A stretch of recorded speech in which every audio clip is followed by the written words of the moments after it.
I saw the floor plan of that new house, and it's a very luxurious home. I could live there myself. I guess I'll just move in with you. This is your punishment for planning the move without me knowing, and I intend to give you a hard time from now on, said my mother-in-law. She decided on her own that she would live with us and told me so. I, however, had no intention to live with her. Why should I be punished? My husband and our daughter Kristen were listening, but they could not hide their discomfort hearing her words. My mother-in-law said what she wanted to say and hung up the phone immediately. Since then, I have avoided any discussion of the move with her. Whenever Kristen was asked something from her grandmother, she skillfully avoided her prying by saying, that's a tough one. I don't really know. My name is Tracy. I am 35 years old. My husband Eric is 3 years younger than me, and we live with our 5-year-old daughter Kristen. We both work and therefore share household and parenting responsibilities. I work in a sales department with mostly men and often have to work overtime. Eric, who rarely has to work late, takes good care of Kristen and prepares dinner. At first, I felt guilty for this. I'm sorry for making you take on the household chores, Eric. When I apologized, Eric replied, Tracy, you are working hard, so it's natural that I take care of the house. Aren't you about to get a promotion? I'll help with whatever I can. Just focus on your work. And so, he supported me. Kristen, like her father, encourages me by saying, Mom, your work is really amazing. I'm rooting for you too. With both of their support, I have committed myself to work even harder for my family. Our family bond is strong, but there is one problematic person, my mother-in-law. She tends to visit our home suddenly and without warning. There are generally 3 reasons why she comes over. The first reason is that she wants to see her granddaughter, Kristen. This might seem normal. However, Kristen doesn't necessarily like these visits. This is related to the other 2 reasons. The next reason is that she asks Eric for money. After wasting the inheritance and insurance money from my deceased father-in-law, who was quite wealthy, she is now financially struggling. I leave the financial matters to Eric, who is troubled by her wasteful spending. I need to do something about Mom's spending habits. This is not something that happened just once or twice. It's something I often hear him say. The third reason for her visits is to trouble me. My mother-in-law has been against our marriage from the start because I am older than Eric. She still feels like an older woman had stolen away her son. Moreover, because I'm busy with work and Eric handles most of the household chores, this also causes her discontent. Housework is the wife's duty. You did the housework today since it's a holiday, didn't you, Tracy? Yes, I took care of all the household chores today. I thought so. This sloppy work couldn't have been Eric's. The cleaning and laundry are too careless. Redo them. Meanwhile, we'll go out for a bit. It was supposed to be a holiday where we quickly finished the chores and went out as a family of 3, but her appearance disrupted our plans. I believe my household work is not sloppy. Though I'm not great at housework, I've always done my best. Neither Eric nor Kristen has ever criticized it as being sloppy. Nevertheless, my mother-in-law seemed to enjoy making me suffer. Although she dotes on Kristen, Kristen does not try to get close to her. Because of this, we have a special plan that only our family knows about. It's a plan to buy our dream house and move. We currently live a 10-minute drive away from my in-laws, but the new house we are considering is an hour away by car. My mother-in-law can drive, but she's not good at long distances, and if we move, it will be harder for her to visit frequently. We hope that moving further away will improve our relationship with her. We are keeping this plan a secret from her. Now that my promotion has been decided, the opportunity to buy the house has come. The promotion was supported by Eric and Kristen, significantly increasing our income. Since I earn more, the new house will be in my name. We plan to buy a new property for $400,000. We chose a fully custom-built house rather than a built-to-sell home. There were many plans we have been thinking about for some time, such as the ideal layout, kitchen, bathroom specifications, and children's room designs. Eric also wants a personal hobby room, as he has recently become interested in weight training and wants to enjoy it at home besides going to the gym. So, we decided to set up a simple training space. I also wanted a study room, and I plan to incorporate this wish too. This is how the plans for our own home construction have been progressing. We are keeping this plan a secret from my mother-in-law, and I have also told Kristen to keep it a secret from her. Kristen does not like her grandmother very much and happily promised, okay, I'll definitely keep it a secret. She seemed excited as if she had a secret base that she can't tell adults about. Eric, of course, had no intention of telling his mother. I thought it would be best to distance ourselves from my mom in the new house. We've been too close to her, and she often asks for money. If we can stop giving her money, our life will improve, Eric said, hopeful. I also hoped that the new house plan would proceed smoothly, but an unexpected situation occurred. It happened the day I came back from working on a holiday. When I entered the house, it felt strangely tense. Did something happen? I asked Eric and Kristen. Grandma. Kristen began. Kristen and Daddy were talking about the new house when Grandma suddenly visited. So the plan got exposed, even though we were told to keep it a secret. Kristen was disappointed. Surprised, I looked at Eric. Sorry, Tracy. We were looking at the floor plan of the new house. We were discussing what furniture to place where when Mom suddenly came. That's how the home purchase got exposed. I'm really sorry. Eric apologized. Kristen and Eric were frantically apologizing, but it seems the sudden visit from my mother-in-law was to blame. That's when I received a phone call from her. I decided to answer on speaker so Eric could hear too. Hello, Tracy. Why did you keep the new house a secret? You weren't planning to move without telling me, were you? My mother-in-law asked. In my heart, I thought, of course, that's exactly what we intended to do.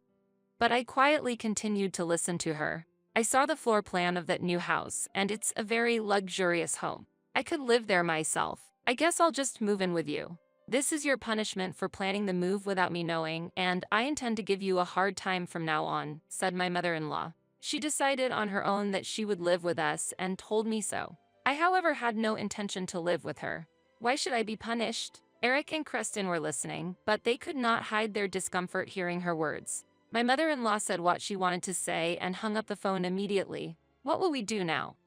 Eric quietly muttered. I calmly thought about our next move. Did you tell your mother our new address? No, I haven't. So, the specific date of the move isn't decided yet, and you haven't told her the timing either, right? Yes, I told her nothing has been decided yet. I tried telling her that the layout talk was just a fantasy of hers. But it seems she believes that much. That's only natural. Considering your mother-in-law's personality, when she believes something, she's determined. Anyway, during this short period before we move, we need to figure out a way to avoid living together. Eric, you don't actually want to live with your mother, do you? I asked just to confirm. Eric hurriedly replied, no way. After that phone call, I realized once again that I can't live with her. Someone who attacks you like that. Relieved by his response, I felt we had a bit of leeway to think of strategies to keep her at a distance. A few weeks later, the moving date was set for 2 months away. During that time, my mother-in-law came over several times, trying to find out the moving date and the address of the new house from Eric and Kristen, but we had decided to thoroughly avoid answering any questions about the move. Kristen skillfully avoided her grandmother's prying by saying, that's a tough one. I don't really know. My mother-in-law seemed to be swayed by Kristen's charm and did not press her too hard. However, she was still strict with Eric. Eric, tell me the address of the new house soon. It'll be difficult to invite friends. And what day are you planning to move? Tell me the correct date. I also need to prepare, she said, making presumptuous remarks. I doubt she really had friends to invite, and what does she need to prepare for? There's no way we can consider living together. Finally, the day of the move arrived. We moved without any obstacles and left our old home. Despite the busy moving day, that night we celebrated our new start by eating pizza. The next day, while we were unpacking, I kept getting persistent calls from my mother-in-law. It was truly troublesome, and every time the phone rang, our stress increased. Unable to bear the constant phone ringing, almost every minute like an alarm, I finally had to answer. Why didn't you answer the phone right away? Well, never mind that. Where are you now? I went to your house and no one was there. I was waiting with the movers. Hurry up and tell me the new address, said my mother-in-law. At that moment, Eric came over and I decided to switch to speakerphone, thinking the conversation was important. Her voice echoed throughout the room, sounding quite excited. I have no place to return to because I let go of my house. Where are you now? Please tell me the address, she pleaded with a tearful voice, but her words were hard to believe. Eric calmly asked, Mom, what do you mean you let go of the house? She answered with satisfaction. Eric, you were listening? Yes, I planned to live with you all, so I decided the old house was unnecessary. Thanks to the trend of buying old houses, it sold for a surprisingly high price because of its good location. However, Eric was not convinced by her explanation and stated firmly, yet calmly, use the money from the sale to move into a new apartment then. We have no intention of telling you our address. As Eric firmly rejected her, I supported him internally. Yet, my mother-in-law persisted, I can't rent a new apartment. The money from the sold house is already gone, she said despairingly. What? Eric could not hide his surprise, and I also expressed my astonishment on the spot. Hearing that the family home had sold for a high price only to find out the money was already gone was completely incomprehensible. Eric pressed further, Mom, I need you to be clear. Why did the money run out so quickly? After a moment of silence, she answered, Well, I wanted to buy new furniture to match the new house. And I ended up purchasing various things, and I've used about half of the money. Half? You used half. The rest. I used it to pay off debts. There were debts. I couldn't comprehend the situation at all. But now it was clear that the money from the sale of the family home was gone. I was surprised there were debts. What on earth had she spent so much money on? Mother, what did you use the money for? I couldn't help but ask, but she became infuriated. I don't need to tell you that. Don't ask unnecessary questions. While feeling angry inside, Eric checked again. Mom, I'll ask one more time. What was the money for? What happened with the money I send you monthly? It seemed necessary for her to answer her son's question. You see, there was something I desperately wanted. I thought if I didn't have enough money, I should try to make more, so I tried gambling. Initially, $100 turned into $500, and I got carried away. Before I knew it, I had accumulated debt. My mother-in-law explained. I cannot comprehend the idea of resorting to gambling to make money. Sigh. Eric and I both sighed heavily. Kristen, who was listening to this conversation on the spot, expressed her opinion clearly. Grandma, you are not very smart.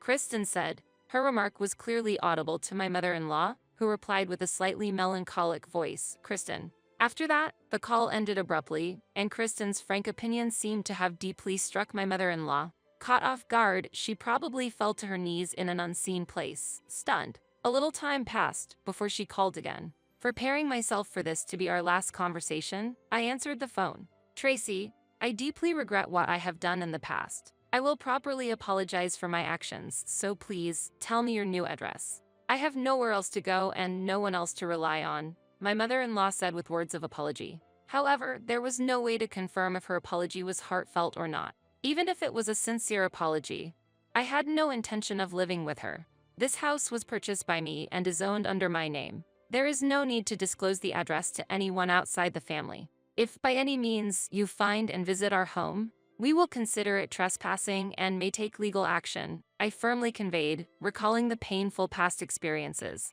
Despite this, she weakly said, I have nowhere to go. But I responded without hesitation. If you have nowhere to go, there are options like short-term rental apartments. From now on, you must work things out on your own. As it is often said, those who do not work shall not eat. I made it clear to her that she had no other choices.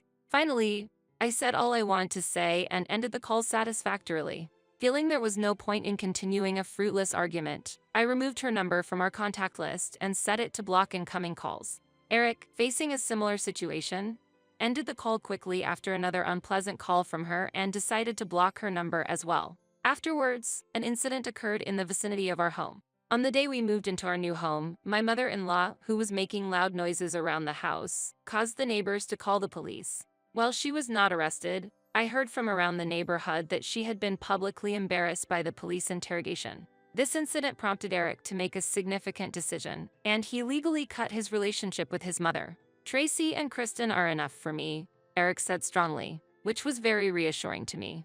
This event eventually spread among relatives, and my mother-in-law's past actions were greatly debated. While she had been harsh on me in the past, she had also been asking her son for money, accumulating debt by gambling, and even sold her own house to make living together happen. There was no one who defended her. Even if she sought help from relatives, no one was willing to lend a hand. My mother-in-law eventually depleted her modest savings and moved into a modest apartment, managing to find a job. It seemed she understood that she couldn't live on the pension from her deceased husband alone, but years of being a housewife made it difficult, leading her to a tough life of job hopping. In the meantime, trying to find more financial leeway, she once again turned to gambling and fell back into a destructive cycle of debt. My mother-in-law was left with no assets to sell, and it was uncertain how she would survive. On the other hand, our family was able to start a smooth life in our new home. There were many children of Kristen's age in the neighborhood, and she was always blessed with playmates, enjoying her days.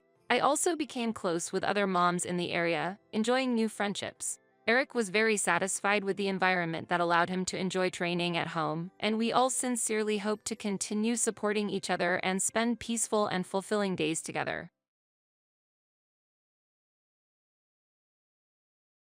This house, it's been transferred to our eldest son and his wife. Strangers should leave immediately. Despite the fact that I was bearing the burden of the house mortgage, I received shocking statements from my in-laws and husband. From the beginning, they had been using me with the intent to make me pay off the mortgage. When I learned this truth, my heart rapidly shifted from gratitude to anger. Well then, I'll be moving out. To their mocking words, I responded with a defiant smile. I will make them regret ever challenging me. Immediately, I sought help from an acquaintance and began plotting my revenge against them. My name is Michelle Anderson. I'm a 48-year-old lawyer working at a law firm.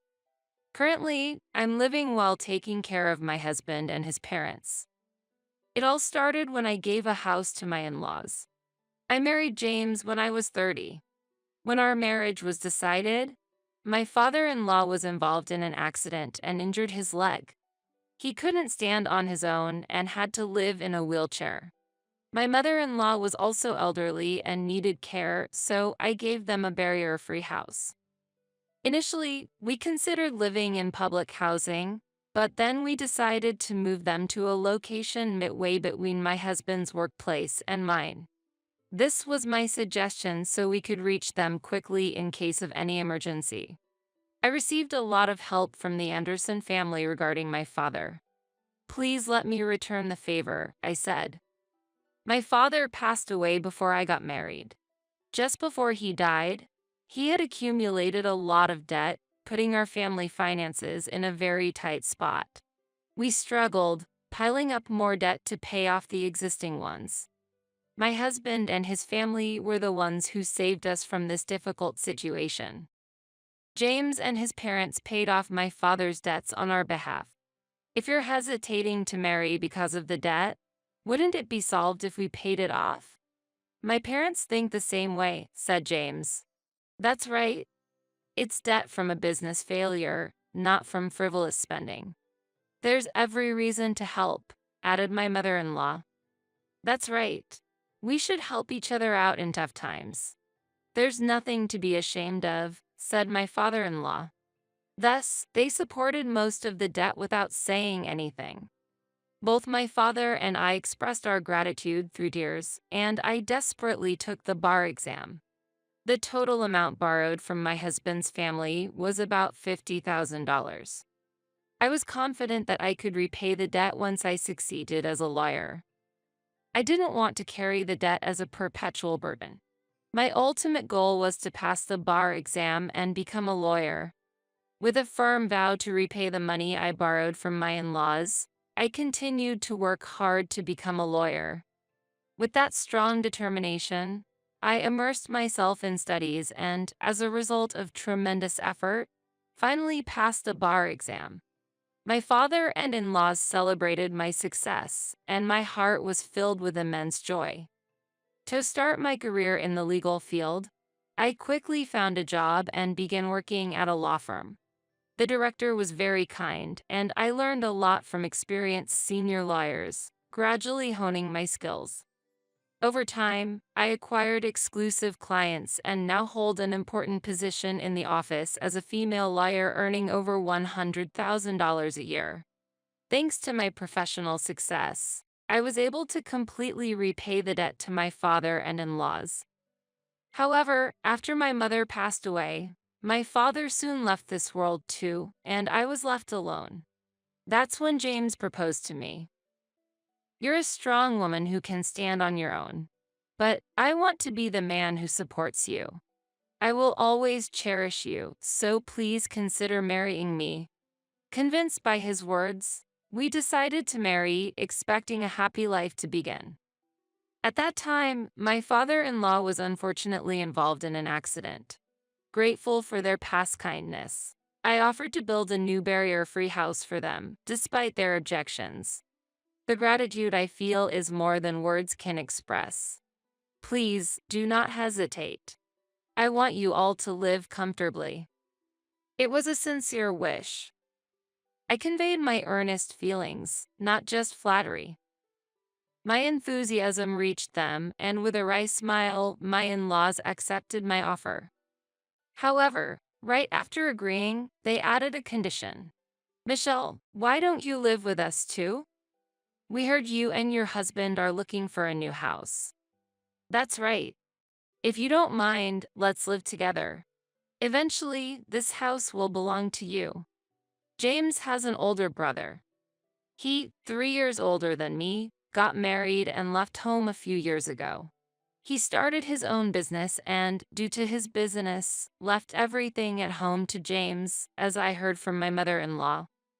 My brother-in-law had an oral agreement that in exchange for taking care of the aging parents, James could freely use the parents' assets.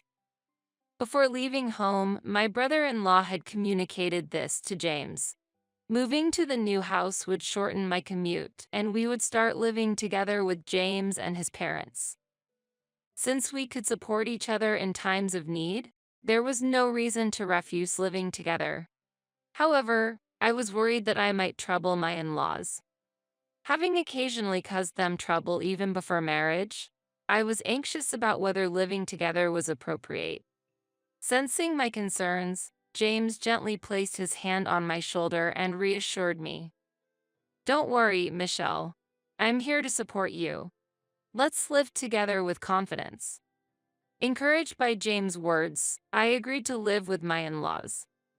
I was expecting to start a new life with the four of us and have enjoyable days. However, the peaceful life I had hoped for was not the reality. Michelle, where did you put my morning clothes? Michelle, the TV remote isn't responding. Can you do something about it? Michelle, can you help me? I want to sit on the sofa. It has already been 13 years since we started living in this house. In this house, every family member always comes to me for favors. They have no intention of managing things on their own.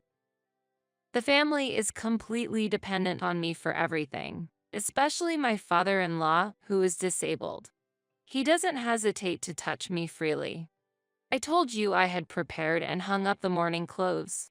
Mother, that's the air conditioner remote, not the TV remote.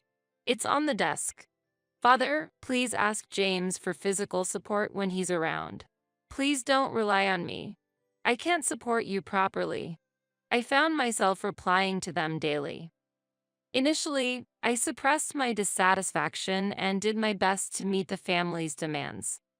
It was unthinkable that while shouldering the mortgage, all household responsibilities were also left to me. I had thought about divorce several times. However, James always skillfully managed the situation, and my in-laws would apologize. I wasn't feeling tortured or harassed, so every time they apologized, my heart wavered and I ended up choosing not to divorce. Day-to-day life was filled with the in-laws' dependence and minor frustrations. But somewhere, I felt a bond as a family, which might have made me tolerate the situation. Still, the option of divorce always flickered in my mind. My mother-in-law finally started showing signs of mild dementia, or perhaps she was just becoming forgetful. It's not clear, but such questions from her increased. James, who had promised to help before marriage, proved to be utterly unreliable in this situation. Continuing my life with these uncertainties, I gradually adapted to the environment through experience. I began to handle everything before being told and started to express my opinions clearly to James and others. However, my father-in-law's excessive behavior was something I could not overlook. I expressed my dissatisfaction not only to James but also to my mother-in-law. I can't overlook father's behavior. Lately, he pretends to have dementia to touch me. Mother, please do something. My father-in-law has not yet been diagnosed with dementia. To be precise, he was examined, but he wasn't clearly diagnosed with dementia. The symptoms were mild, so it was a gray area whether it's dementia or not, the doctor said. Don't say that. It's part of the illness. It can't be helped. Certainly, such behavior could occur in dementia tendencies. But normally, this happens at a more severe stage of the symptoms. Regarding my father-in-law's behavior, he was just using the word dementia as a shield to act freely. Even after the doctor said it's not dementia, my in-laws arbitrarily decided it's dementia and used it to excuse inconvenient situations. I could understand if it was really dementia, but using an illness to force others to endure is not acceptable. I consulted with James and sought a response from my in-laws. But each time, he said it was troublesome and kept postponing it. When I was about to reach my limit of patience, an unexpected event occurred.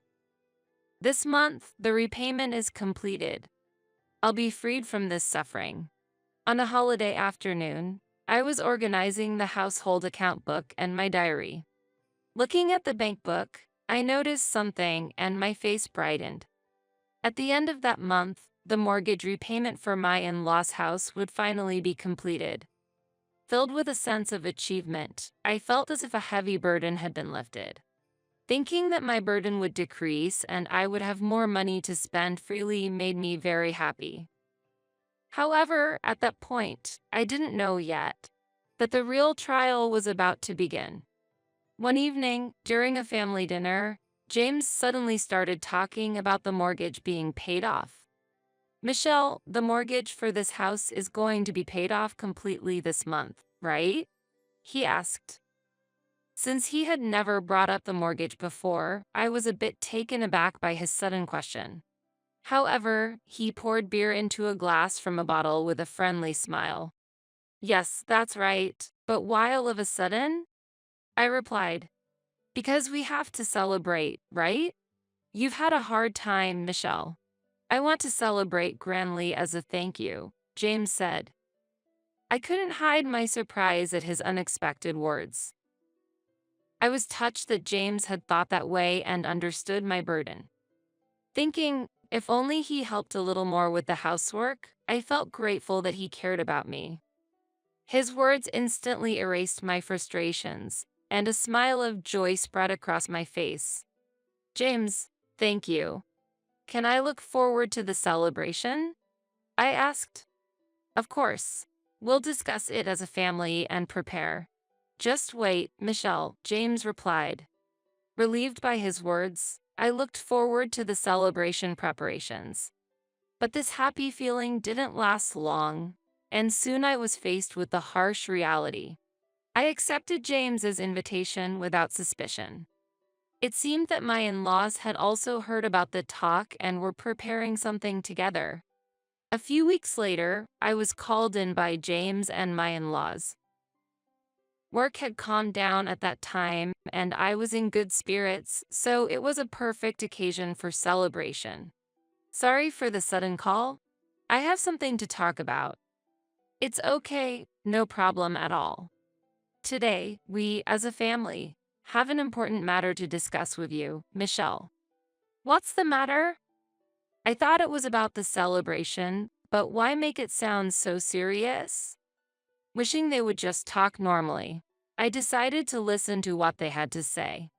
Actually, now that the mortgage repayment is ending, we want you to leave here, they said. What? I couldn't help but let out a surprised voice at this unexpected statement. They wanted me to leave the house as soon as the mortgage was paid off? What was I being told? Was it a misunderstanding? Such surprising words made me want to think it was a misunderstanding. I couldn't fully comprehend what James was saying and lost my words, unable to respond to his query. At that moment, I couldn't catch up with my thoughts and was just confused. Seeing me like that, my in-laws couldn't wait for me to understand the situation and began to explain further. We've sold this house to our eldest son and his wife, my father-in-law informed me. What? I exclaimed in shock. My mind was in turmoil, unable to comprehend what was happening. Being suddenly ordered to leave the house, and furthermore, that the house had been passed to James's eldest brother and his wife, was unbelievable. What was the meaning of all I had done for this family? Did this situation signify that my role was over? However, I could not accept such an unfair and unreasonable situation. Now that we have this wonderful house, your role here is no longer needed. We tolerated you until the mortgage was paid off, but now the house is ours. You are no longer needed, my mother-in-law continued. I had lived in this house with James's family, feeling deep gratitude towards them. Because I felt so grateful, I stayed without saying anything until today. But now, I realized it was all just an act. Even helping my father and me was part of their plan to make me do something for them. Facing this truth, I felt a deep sense of betrayal and disappointment. The sudden estrangement from a family I trusted was an immeasurable mental blow to me. The trust I had built up over the years crumbled in an instant. It was as if everything I had believed in for so long was just an illusion, deeply wounding my heart. They knew I was striving to become a lawyer to clear my father's debts, so they gambled, thinking the investment, though risky, could potentially double in return. It was a scheme to make me buy the house. We expected a significant return if we showed you kindness. Ever since you and James were dating, we thought the investment wouldn't be a waste, she added. When you were happy just for us taking a little care of your father and gave us expensive wine as a way to thank us. We thought you were easy, she continued. It was before my father's business collapsed. My family was quite wealthy until then.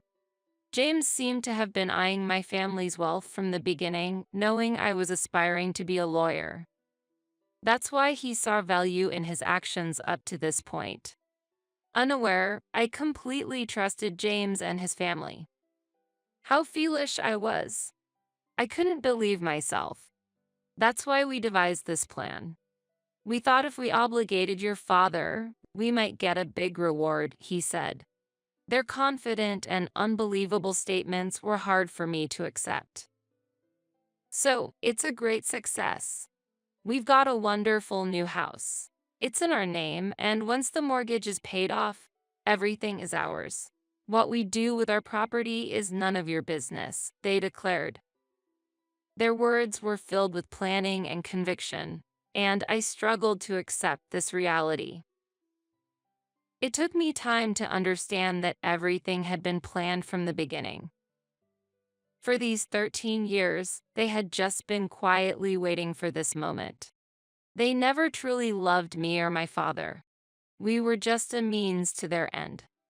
Their plan had been to approach our family from the start, and we fell into their trap without realizing it. Faced with this unbelievable situation, darkness spread in my heart. My emotions sank into deep darkness, as if I was standing on the edge of a cliff. The word despair suited my feelings at that moment. I couldn't understand everything they had done, thought, and executed. So, outsiders should leave this house immediately. You have no place here anymore. Their words inflicted a deeper wound in my heart. Confronted with the fact that I was no longer needed in this house, I was just dumbfounded.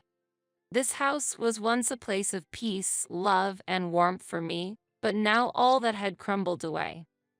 A chapter of my life had ended, and a new, lonely journey was about to begin. There's your stuff to pack, so it can't be immediate, James. If you do that, you'll really be in trouble. Let's do it tomorrow. I'll give you until tomorrow to pack your things properly and leave, my mother-in-law declared. This house now belongs to the Anderson family, my father-in-law added. Also, I'll get the divorce settled. There's no point in us being a couple anymore, and I'm tired of your nagging. Make sure you've signed the papers by the time you leave this house tomorrow, James said. The words Anderson family weighed heavily on my heart. It was now clear that I had never been accepted by the Anderson family from the beginning. Was I treated unjustly and made to work like a slave, struggling to balance housework and my job because I wasn't considered family? All my questions merged into one, and I could only muster a bitter smile. I was deceived by your family from the start, I murmured. That's right. Are you stupid? Don't you understand that? James retorted. Hearing his words, I felt something breaking inside me. Looking down, I slowly raised my face and, forcing a smile, gave an unexpected response to my in-laws. Then, I will move out. My heart could no longer find a reason to stay with the Anderson family. All those days were filled with their deceit. My life from now on would be a new path. When I suddenly showed a bright face and decided to leave the house lightly, my in-laws could not hide their surprised expressions. Quite obedient, aren't you? Got something up your sleeve? My mother-in-law asked suspiciously. No plans. Hearing such an incomprehensible story, I felt like my life hit rock bottom. And just like that, my love for your family cooled instantly. I'll pack up my things right away and leave this place. I'll properly sign the divorce papers. I'll have my lawyer contact you later about the division of property. Goodbye, and thank you for everything up to now, I said. Without waiting for my in-law's reaction, I returned to my room. As I packed my belongings, I held back my tears while planning my next steps. After such terrible treatment, I couldn't just let it end silently. I wouldn't be at peace until they experienced the same pain, suffering, and unfairness I had endured. While packing, I calmly thought of ways to get back at them. I meticulously planned how to inflict the greatest pain on them. Various thoughts raced through my mind as I deeply contemplated my future actions. My anger and disappointment towards the in-laws were indescribable, but I maintained my composure, searching for the best way to resolve the situation. My revenge on them had to be more than just an emotional reaction. They needed to seriously understand the consequences of their actions. My new life began from there. While I was packing, suddenly my phone rang. The moment I saw the caller's name, a strategy formed in my mind. Surely this person will support me, I thought, and, without hesitation, answered the call, revealing the harsh situation I was facing. The caller listened attentively to my story, and then we discussed and promptly acted on a plan for the future. Once I finished packing, I quietly left the house I had lived in for years without a word to James and his family. When I left, I decided to sever all ties with them. So, I deleted their contacts from my phone. Determined not to respond to any communication from them, my decision soon started showing results. The day after I left the house, I received numerous intense calls from my in-laws. I had deleted the numbers, but remembered them due to our long association, which weighed heavily on my mind that morning. They must have realized that I had left the house and understood what had happened. However, I had no intention of responding to their calls anymore. As I looked at my phone, I indulged in a sense of superiority over my decision and smiled lightly. At that moment, the person who provided me a new place to live reassured me, "You don't have to answer the phone at all." I gratefully nodded at his words. I was ready to take the first step towards a new beginning. My life was about to enter a new chapter in a new environment. After the calls from my mother-in-law stopped, James started calling. His calls were like unbearable noise to me then. Unable to tolerate it any longer, I turned off my phone and, without turning it back on, proceeded with canceling the service. This action was a clear statement of ending my relationship with James. 3 months passed, and I had started a new life in a new apartment. Freed from the stress of living with my in-laws, I could focus more on my work. My daily life became more fulfilling, and I enjoyed my life to the fullest, free from past restraints. People around me noticed that I was shining. Post-divorce, my face became brighter with smiles, and my personality turned more cheerful and friendly. This change was recognized by others, and I received many compliments. Though previously oppressed mentally by my relationship with my in-laws, I decided to cherish my relationships with colleagues at work and build good connections. I plan to put more effort into my job and prioritize communication with my coworkers. When I made this resolution, the receptionist at my office appeared on the floor in a panicked state and urgently reported to me. "Miss Cohen, there's a parent and child at the reception looking for you," she said. Cohen was my maiden name, which I still use after the divorce.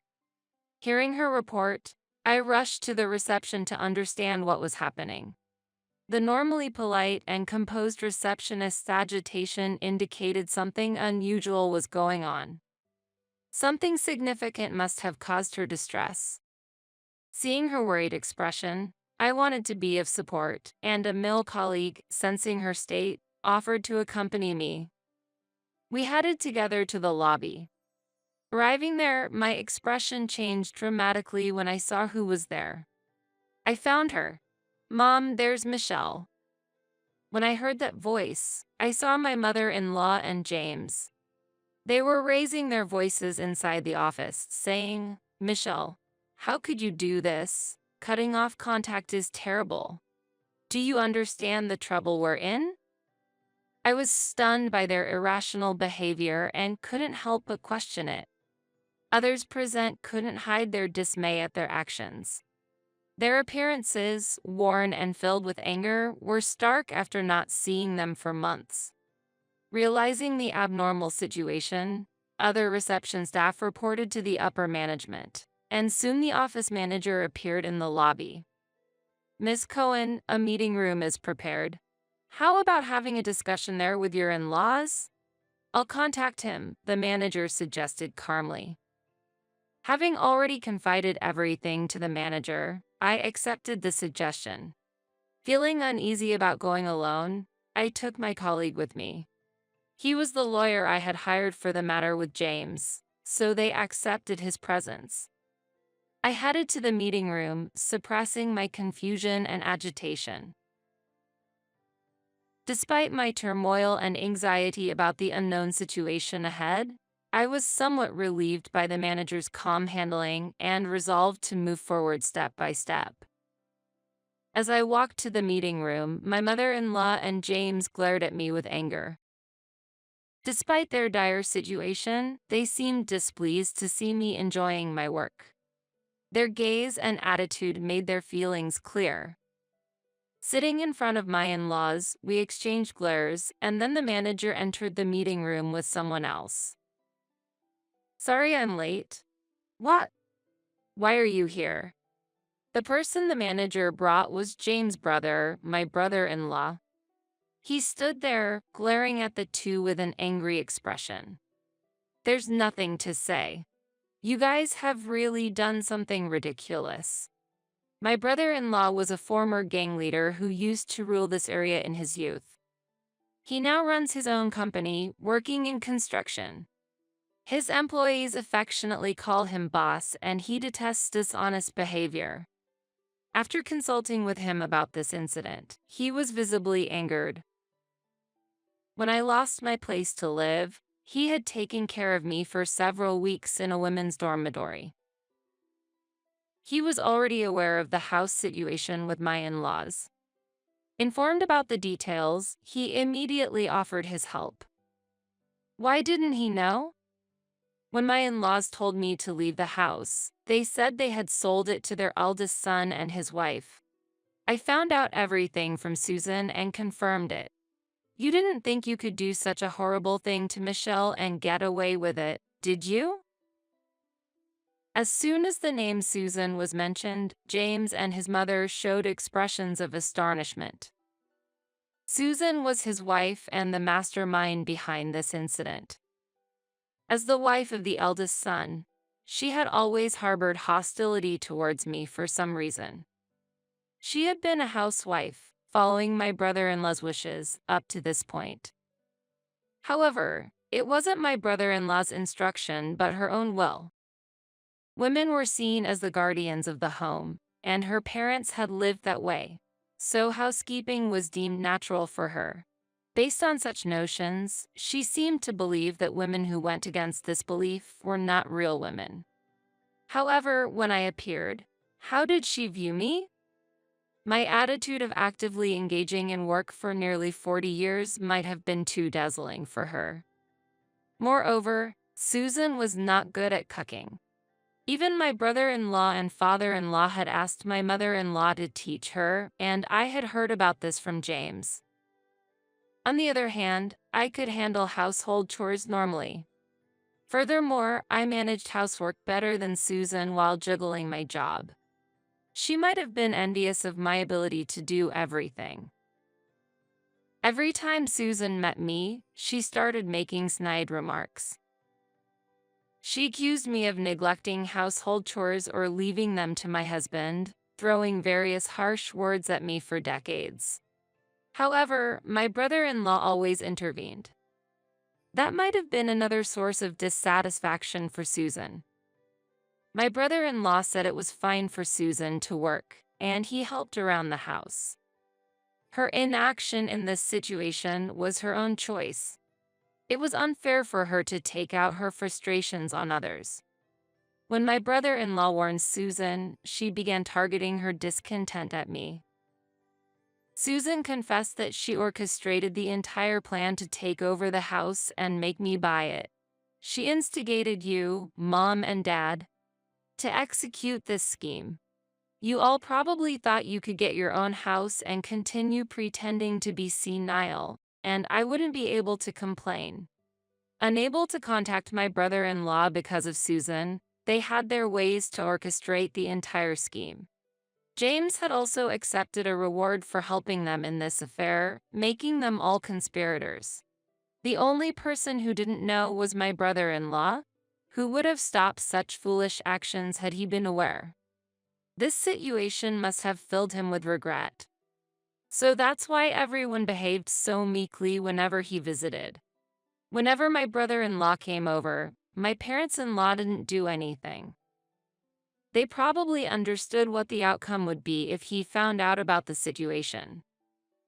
The manager and colleagues present watched my in-laws with expressions of astonishment.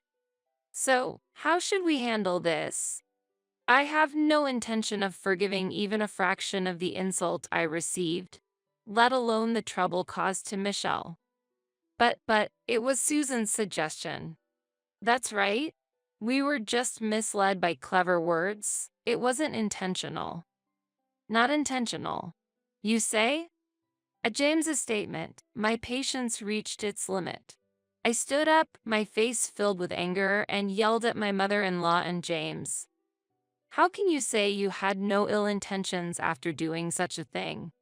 Do you have any idea how much pain I've been through these 13 years? My suppressed emotions exploded, and I couldn't hold back my tears of anger and frustration. My mother-in-law and James had never seen me cry before. No matter the hardship, I had endured and persevered. Even when my father-in-law was falsely considered senile and acted freely, I never showed any tears and endured everything. In their eyes, I was always a strong woman who never cried. Seeing me raise my voice and cry then must have been shocking for them. Do you realize how grateful I was to you? How much I wanted to repay you? To think that the care for my father was motivated by such ulterior motives. I can forgive you. I will never forgive you. With those words as a signal, my brother-in-law brought someone into the meeting room, and a man in a black suit entered. He sat opposite us and looked intently at my in-laws. You will have to take responsibility for this. What? Faced with an incomprehensible turn of events, my mother-in-law exclaimed in surprise. This man is my lawyer, hired by brother-in-law. He is a respected attorney in our office, like a mentor to me. We intend to seek compensation for the unfair treatment I've received. What do you mean? It's pointless to dig up the past now. The past is irrelevant now. The lawyer, who had been quietly listening to my in-laws, slightly adjusted his glasses and coolly refuted them. The current evidence and the basis for the future claim of damages make the lawsuit fully feasible, especially since there was no agreement not to claim property at the time of the divorce. In this case, there is no specific time limit for claiming compensation. Furthermore, as he spoke, the lawyer took out an SSD from his pocket, and my in-laws looked confused. What is that? This is the record Michelle has been keeping. Her PC was equipped with a camera for remote meetings, and all your heinous acts have been saved as data. Upon learning this truth, my in-laws' expressions rapidly paled. Michelle mostly worked in the living room, didn't she? Modern laptops often have built-in cameras, and your harassment in the living room has backfired, the lawyer said before pocketing the SSD and calmly staring at my in-laws. The ownership of the house is already in Michelle's name, and your eviction is just a matter of time. We will proceed with legal action promptly, so please prepare the funds. Wait, you're saying it's changed to her name? James reflexively reacted to the liar's statement. My brother-in-law raised his voice in response to James's reaction. I asked Michelle to change the ownership to her name. Thanks to you putting it in Susan's name without permission, the change was surprisingly easy. Anything to say about that? My brother-in-law taunted James with a mischievous smile.